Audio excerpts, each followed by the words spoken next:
Kita akan belajar Bapak Ibu setelah kita beberapa bulan lalu bicara tentang tetelestai, sudah selesai, bahwa semua dosa sudah dihapuskan. Tetelestai bicara tentang keuangan, artinya bahwa hutang telah lunas dibayar di kayu salib. Tetelestai berbicara tentang hukum, artinya segala hukum yang harus ditanggung oleh umat manusia karena dosa itu sudah selesai di kayu salib. Tetelestai digunakan juga dalam bidang peperangan, artinya bahwa peperangan sudah selesai. Nah, sekarang kita belajar apa kali itu kalau sudah selesai. Kita akan baca bersama-sama di dalam Roma pasal 10 ayat 9 dan 10 ya. Nanti kita akan belajar ayat yang ke-9 dulu, kalau waktunya cukup langsung ayat 10 ya. Saya kasih tema hari ini, Yesus adalah Tuhan. Apa saudara? Yesus adalah, sekali lagi, Yesus adalah Tuhan. Ingat, Yesus adalah Tuhan. Ya, kita baca bersama-sama. Roma pasal 10 ayat 9 dan 10 ya. 1, 2, 3. Sebab jika kamu mengaku dengan mulutmu bahwa Yesus adalah Tuhan dan percaya dalam hatimu bahwa Allah telah membangkitkan Dia dari antara orang mati, maka kamu akan diselamatkan. Ayat 10. Karena dengan hati orang percaya dan dibenarkan, dan dengan mulut orang mengaku dan diselamatkan. Amin. Kita akan belajar Bapak Ibu. Kita lihat dulu ayat ini muncul kenapa ya. Ayat ini ditulis oleh Rasul Paulus sekitar tahun 56 sampai tahun 58 Masehi di kota Roma ya. Ayat ini, firman ini, surat bentuknya ditujukan pada jemaat yang ada di Roma. Lah, jemaat di Roma itu ada yang Yahudi, ada yang non Yahudi ya. Jadi mereka ini berkembang pesat. Tetapi tujuannya utama, tujuan surat Paulus ini kepada jemaat di Roma itu untuk menerangkan Injil secara otomatis tentang dosa, tentang keselamatan, tentang pengharapan oleh iman dan hidup oleh roh. Nah, Paulus itu memberikan surat ya. Kalau kita membaca Bapak Ibu di dalam pasal 9 sampai pasal 9 di kitab Roma ini, Paulus menjelaskan bahwa orang Israel ini mempunyai semangat agama yang luar biasa ya dalam perencanaan keselamatan umat manusia. Tapi sayangnya mereka tidak memiliki pengetahuan yang benar tentang Allah, sehingga dia merekayasa membuat kebenarannya sendiri. Yuk kita coba ya baca sedikit lagi supaya saudara tahu. Roma pasal 10 ayat 2 sampai 3. Ayat 2 sampai 3. Sebab aku dapat memberi kesaksian tentang mereka bahwa mereka sungguh-sungguh giat untuk Allah, tetapi tanpa pengertian dan benar. Sebab oleh karena mereka tidak mengenal kebenaran Allah, dan oleh karena mereka berusaha untuk mendirikan kebenaran mereka sendiri, maka mereka tidak takluk kepada kebenaran Allah. Nah, jadi surat yang diberikan oleh Paulus pada jemaat ini, jemaat itu tidak memiliki pengetahuan yang benar tentang kebenaran Allah itu. Jadi dia membuat merekayasa sendiri kebenaran supaya pas dengan dirinya ya. Sehingga surat ini diberikan kepada jemaat di Roma. Lah Bapak Ibu, untuk mengaku Yesus Tuhan zaman itu di Roma itu tidak semudah sekarang. Kenapa? Karena kata Tuhan itu disebut dengan kata kurios. Kata Tuhan, kata kurios untuk khusus penyebutan untuk kaisar. Jadi selain kaisar tidak boleh sebut Tuhan. Selain kaisar Roma tidak disebut dengan kurios. Kalau sampai ada yang tahu menyebut selain kaisar, dia akan ditangkap bahkan dibunuh. Ya. Oleh karena Paulus menyatakan, menguatkan, karena orang-orang Yahudi ini mulai gelisah. Dan orang non Yahudi juga mulai ada pertentangan ya tentang hukum yang harus dikerjakan ya. Sehingga Paulus ini memberikan surat kepada jemaat di Roma. Jika kamu dengan mulut pun mengatakan bahwa Yesus adalah Tuhan. Tidak semudah itu loh mengatakan Yesus adalah Tuhan. Ya, orang-orang harus berjuang. Bagaimana saya mengatakan di depan umum bahwa Yesus adalah Tuhan, itu bermusuhan dengan pemerintah kekaisaran Romawi. Tetapi Paulus, saudara, memberikan pengertian ya sebagai berikut. Coba kita bahas ya. Roma pasal 10 ayat 9 yang pertama, nats yang pertama. Next. Sebab jika kamu mengaku dengan mulutmu, sebab jika, kata sebab jika ini karena ada perselisihan. Aku nyebut Yesus Tuhan, nanti aku ditangkap, aku pasti dibunuh. Karena yang namanya Tuhan itu ada kaisar. Sehingga jemaat Romawi bingung, Bapak Ibu. Tetapi Paulus berkata, sebab jika kamu mengaku dengan mulutmu, ya, kata mengaku ini berasal ditulis dengan kata homologeo. Homologeo itu berasal dari kata homologesis. Jadi kalau baca bahasa asli Yunaninya, kata mengaku homologesis. Nah, kata homologesis itu berasal dari kata homologeo. Artinya mendeklarasikan di depan umum tentang kesetiaan pada seseorang. Jadi mengaku itu artinya mendeklarasikan di depan umum tentang kesetiaan kepada seseorang. Ya, mendeklarasikan itu apa ya? Memproklamarkan atau menyatakan dirinya di depan orang atau kesetiaan kepada seseorang. Ya, itu mendeklarasikan. Lah, jika kamu mengaku dengan mulutmu, jika kamu mendeklarasikan dirimu di depan orang tentang kesetiaan pada siapa ini? Jika kamu mengaku dengan mulutmu bahwa Yesus adalah Tuhan, next, bahwa Yesus adalah Tuhan. Bapak Ibu, siapa yang percaya Yesus Tuhan? Angkat tangan. Siapa yang yakin di dalam hidupnya bahwa Yesus adalah Tuhan? Angkat tangan. Nah, kata Tuhan di dalam bahasa aslinya itu kurios. Kurios itu Tuhan, Tuan, pimpinan yang tertinggi, penguasa yang tertinggi, atau bos. Itu kurios. Jadi kalau saudara saya sebut Yesus Tuhan, maka Yesus jadi apa? Jadi tuan. Yesus jadi majikan. Yesus jadi penguasa yang tertinggi. Yesus menjadi tuan, Yesus menjadi bos. Karena Alkitab adalah tuan dan hamba. Kalau Yesus itu tuan, maka saudara saya apa? Hamba. Hamba ini Bapak Ibu, hidupnya tergantung dari tuannya. Dia makan, tidak makan ditentukan oleh tuannya. Dia bekerja atau istirahat ditentukan oleh tuannya. Itu baru yang namanya hamba. Makanya Paulus berkata bahwa setiap orang percaya adalah hamba Allah. Ya, kalau saudara saya mengaku Yesus Tuhan, berarti yang melayani saudara Yesus. Apa saudara melayani Yesus? Apakah Allah melayani saudara atau saudara melayani Allah? Saya melayani itu Tuhan. Kalau saya melayani Tuhan, maka apa yang diminta oleh Tuhan dikerjakan enggak? Seandainya saudara sebagai pelayan yang baik, kalau tidak melakukan apa yang diperintahkan oleh Tuhan, dia apa nabi bosi? Makanya jika kamu mengaku dengan mulutmu, jika saudara berani mendeklarasikan hidupmu bahwa Yesus itu berkuasa mengatur hidup saudara, ya, ayat selanjutnya, dan percaya dalam hatimu.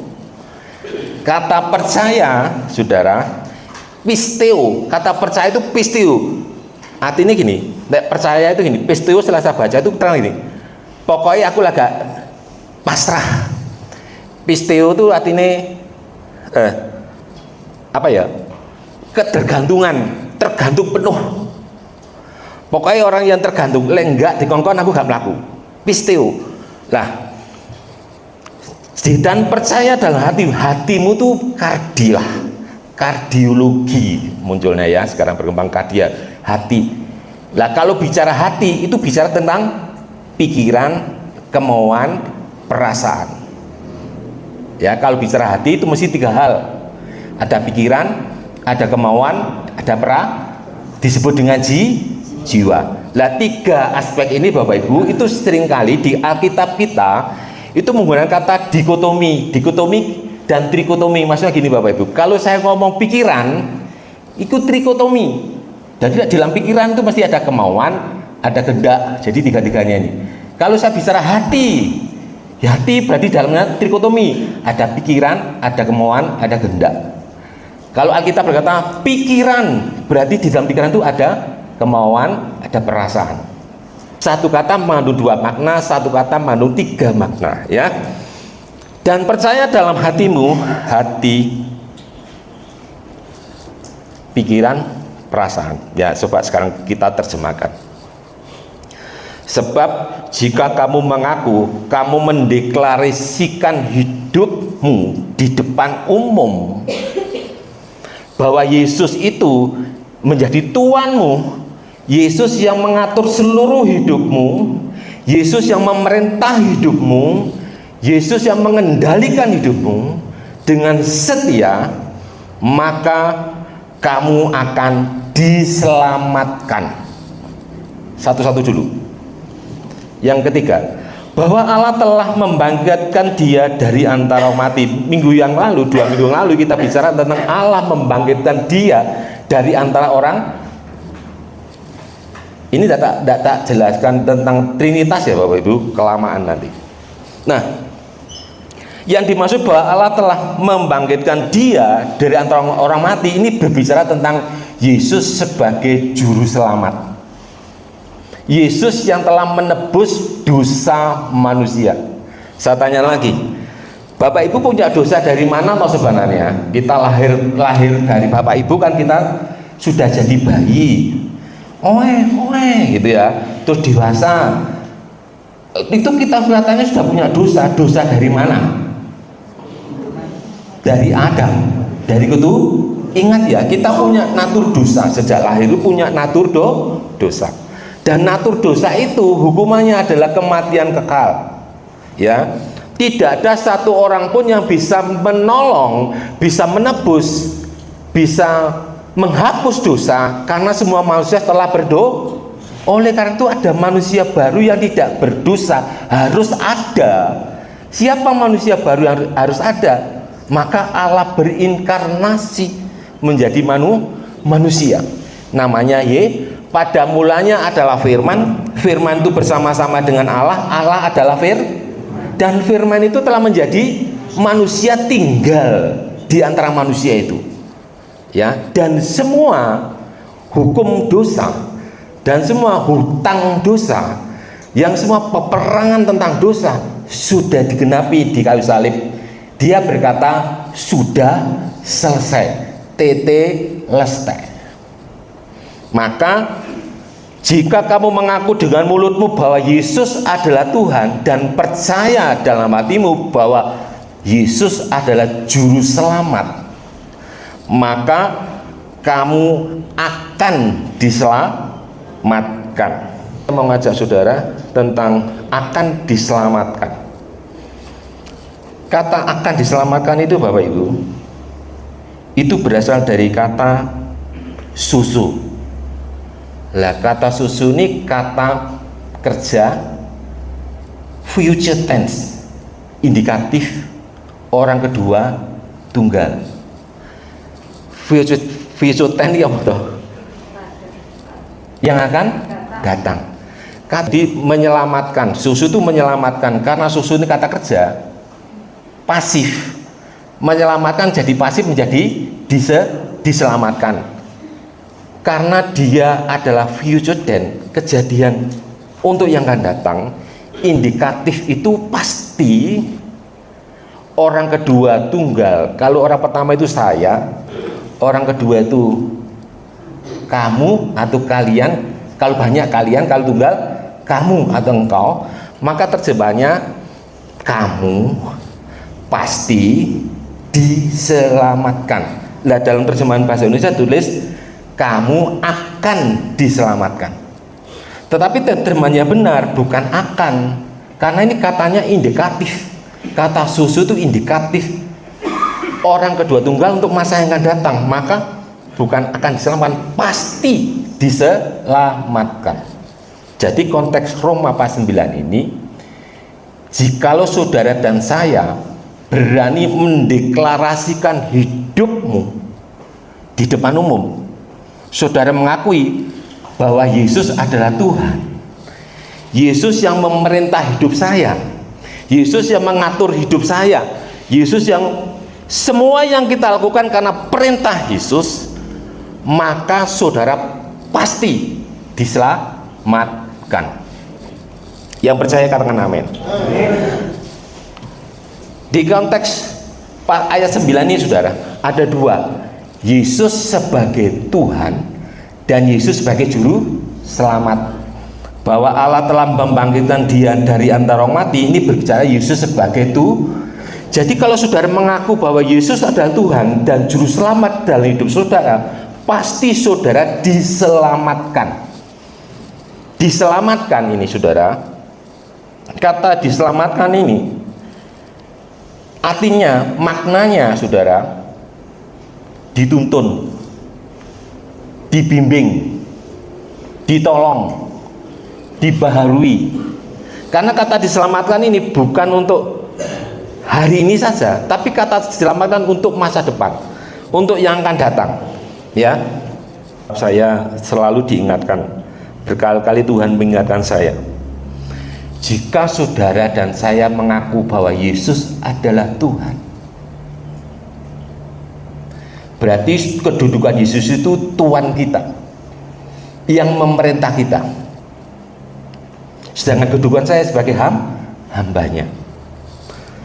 Orang yang percaya Yesus sebagai juru selamat belum tentu percaya Yesus adalah Tuhan. Ini Bapak Ibu. Kalau saya percaya bahwa Yesus adalah juru selamat, itu benefitnya, manfaatnya saya yang terima. Karena Yesus tidak diselamatkan, Yesus yang memberikan keselamatan. Tapi kalau saya menerima Yesus sebagai Tuhan, benefitnya, manfaatnya saya nggak terima, yang terima Tuhan. Artinya gini, kalau saudara dan saya menerima Yesus adalah Tuhan, maka saudara harus melakukan segala perintahnya. Tetapi kalau saudara tidak melakukan segala perintahnya, maka saudara belum mengaku bahwa Yesus adalah Tuhan. Saya selalu berkata bahwa Yesus adalah Tuhan. Tetapi ternyata pengertian Yesus adalah Tuhan, Bapak Ibu, tidak sedalam apa yang kita bayangkan. Ternyata saat kita mengaku Yesus adalah Tuhan, saya harus mau diperintah dengan firman itu. Firman itu yang memerintah saya, firman itu yang mengatur saya, firman itu yang membuat saya berjalan, tidaknya firman itu. Kalau kita sekarang ini tidak jujur menurut saudara, dosa enggak? Tidak jujur itu sama firman boleh enggak? Tidak jujur itu wis bohong. Kalau bohong itu firman boleh enggak? Kok gak berani ya ngomong? Dosa enggak? Dosa. Memaki-maki istri dosa enggak? Oh, buat teriris kono. Maki-maki suami dosa enggak? Enggak ngelayani suami dosa enggak? Oh, kok gak dilayani kok ibu water dewi. Yang enggak pernah ngelayani istrinya dosa enggak? Itu masih mengaku Yesus Tuhan. Coba introspeksi diri. Kalau saudara mengaku Yesus Tuhan, maka ini keluarga dulu. Yang suami harus melayani istri. Ini yang keluarga dulu. Yang istri harus melayani suami. yang anak-anak harus menghormati orang tuanya. Anda kenapa tahu nggak Salomo? Salomo menjadi hebat karena Salomo menghargai ayahnya, menghargai Daud. Maka dia menjadi otoritasnya Daud kepada Salomo. Jadi anak-anak, kalau engkau ingin mempunyai kedudukan lebih tinggi, hormati ayah. Karena otoritas ayahmu akan turun ke kamu. Setiap anak yang tidak menghormati orang tuanya pasti gagal. Tetapi anak-anak yang menghormati orang tuanya, dia pasti berhasil. Yang percaya katakan amin. Kalau saya bahas panjang, contohnya Salomo dengan Daud. Saya tadi berkata sama anak saya, kalau kamu hormat sama orang tuamu, maka otoritas orang tuamu akan jatuh pada kamu. Kenapa? Salomo sangat menjunjung keberhasilannya karena Daud. Sehingga Salomo tidak membanggakan diri dia berhasil, tapi karena Daud membuat dia jadi berhasil karena dia dekat dengan Tuhan. Ya. Jadi kalau saudara dan saya hari ini mengaku bahwa Yesus itu Tuhan, syaratnya adalah segala hidup kita harus diperintah, harus diatur, harus nurut sama firman. Bagaimana Pak kalau nggak nurut? Tadi saudara cuma percaya Yesus adalah juru selamat. Saudara tidak mengalami keselamatan selama iman percayamu tidak kau taruh kepada Yesus. Paulus menegur jemaat di Roma karena orang jemaat di Roma berkata bahwa keselamatan itu dapat diperoleh karena dia berbuat baik. Keselamatan itu diperoleh karena dia melakukan sesuatu hukum Taurat. Bukan. Dia berkata, Paulus berkata bahwa keselamatan itu karena iman kita kepada Kristus. Keselamatan itu kasih karunia, pemberian cuma-cuma. Nah, untuk menerima kasih karunia pemberian cuma-cuma cukup punya iman kepada Yesus. Kalau punya iman pada Yesus, maka harus berkata dengan mulut kita, mendeklarasikan hidup kita bahwa hidupku ini bukan milikku lagi, tetapi hidupku milik. Satu lagi ayat Roma 14 ayat 8-9 Mas. Roma 14 8 dan 9. Roma 14 ayat 8 sampai 9. Sebab jika kita hidup untuk Tuhan, dan jika kita mati untuk Tuhan. Jadi baik hidup atau mati, kita adalah milik Tuhan. Sebab untuk itulah Kristus telah mati dan hidup kembali, supaya ia menjadi Tuhan, baik atas orang-orang mati maupun atas orang-orang hidup. Jadi kalau saudara berani mendeklarasikan Yesus adalah Tuhan, harus ada konsekuensi yang dialami. Saudara harus hidup dan matinya untuk. Berani nggak? Mengapa orang Paulus menegaskan berulang-ulang suratnya kepada jemaat di Roma? Karena sampai dia berkata Yesus adalah Tuhan, tangkap bunuh dia. Di Roma tahun 56-58 Masehi. Sekarang kita nggak ditangkap loh, tapi kita sekarang ini diintimidasi. Siapa intimidasi? Iblis. Ya, diintimidasi supaya saudara tidak berani menyebut Yesus adalah Tuhan. Karena syarat untuk menyebut Yesus Tuhan, beriman kepada Yesus adalah Tuhan, syaratnya saudara dan saya harus taat kepada firman. Oleh karena itu Paulus menegaskan tentang dosa, Bapak Ibu, agar dijaga hati-hati. Jadi kalau kita sudah percaya bahwa Yesus Tuhan, ya setia. Apa yang Tuhan perintahkan setia, saudara. Jadi kalau coba kita lihat ya satu ayat lagi, kita ini kadang-kadang tidak setia, Bapak Ibu, karena kita ini sebenarnya telah ada yang mengikat di otak kita nih. belenggu-belenggu atau kutuk-kutuk atau perkataan-perkataan nenek moyang kita yang sudah mancep di pikiran kita. Jadi firman Tuhan kadang-kadang ini tidak cocok, saudara. Firman Tuhan ini tidak sesuai, tidak kayak nggak pas gitu loh dengan kita, saudara. Jadi saya maunya gini, tapi firmannya begini gitu, ya. Coba di 2 Korintus 10 ayat 5. Ayat 5, kami mematahkan setiap siasat orang dan merobohkan setiap kubu yang dibangun oleh keangkuhan manusia untuk menentang pengenalan akan Allah. Kami menawan segala pikiran dan menaklukkannya kepada Kristus. Jika kamu percaya dengan hatimu, maka pikiran itu harus ditaklukkan, ditundukkan kepada Kristus. Tadi kan ngomong, jika kamu mengaku dengan mulutmu, jika kamu mendeklarasikan hidupmu, berani mengatakan bahwa Yesus adalah Tuhan, bahwa Yesus adalah Tuhan saya, dan percaya dalam hatimu, artinya pikiran saya, pikiranmu ditaklukkan kepada Yesus, dan percaya tentang Yesus juru selamat, maka kamu pasti diselamatkan. Lah, apa Bapak Ibu yang disebut siasat dan kubu-kubu?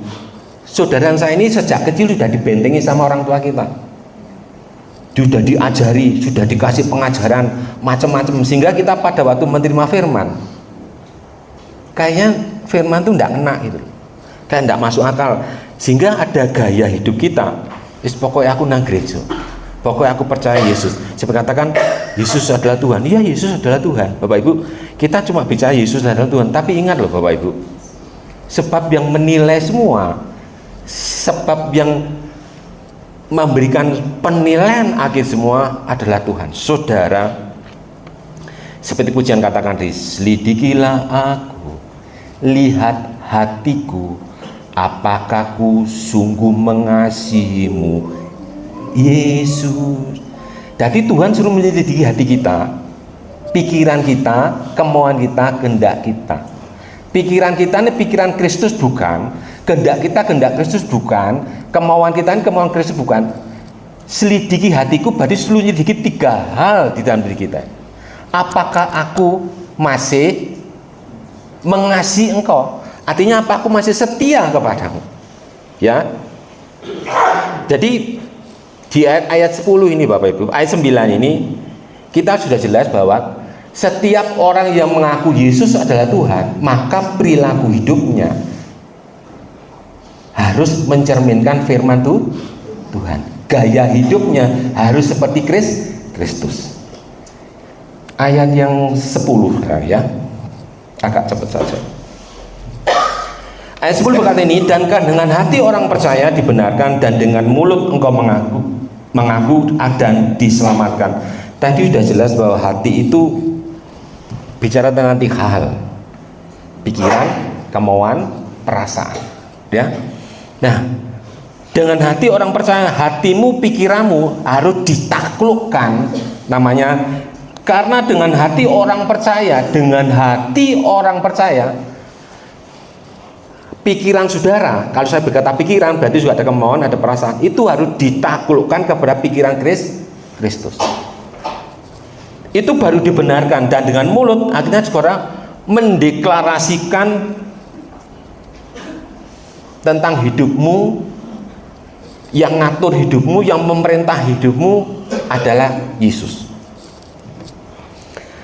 Bapak Ibu, saya dulu sama istri ini, kalau Bapak Ibu lihat saya kan baik-baik saja ya. Siapa sih nggak tahu, Bu Ella nggak tahu, saudara. Saya dapat ayat ini tahun berapa ya? Lama Bapak Ibu saya dapat ayat ini, sehingga saya terus belajar hati-hati. Pada waktu itu saya menganggap kalau sudah Yesus Tuhan, ya sudah Yesus Tuhan, ya. Jadi saya tidak terlalu banyak mengerti kebenaran firman Tuhan, maksudnya Yesus Tuhan itu apa gitu. Tapi setelah saya ngerti, setelah saya belajar bahwa Yesus Tuhan itu artinya bahwa kalau saya berani mengaku Yesus Tuhan, maka perilaku saya harus berubah, ya. Nah, perubahan perilaku saya ini juga tidak semudah saya berubah. Perubahan perilaku saya ini dibantu istri saya, Bapak Ibu. Saya mau cerita pengalaman Bapak Ibu, singkat ya, saya mau kesaksian ini. Karena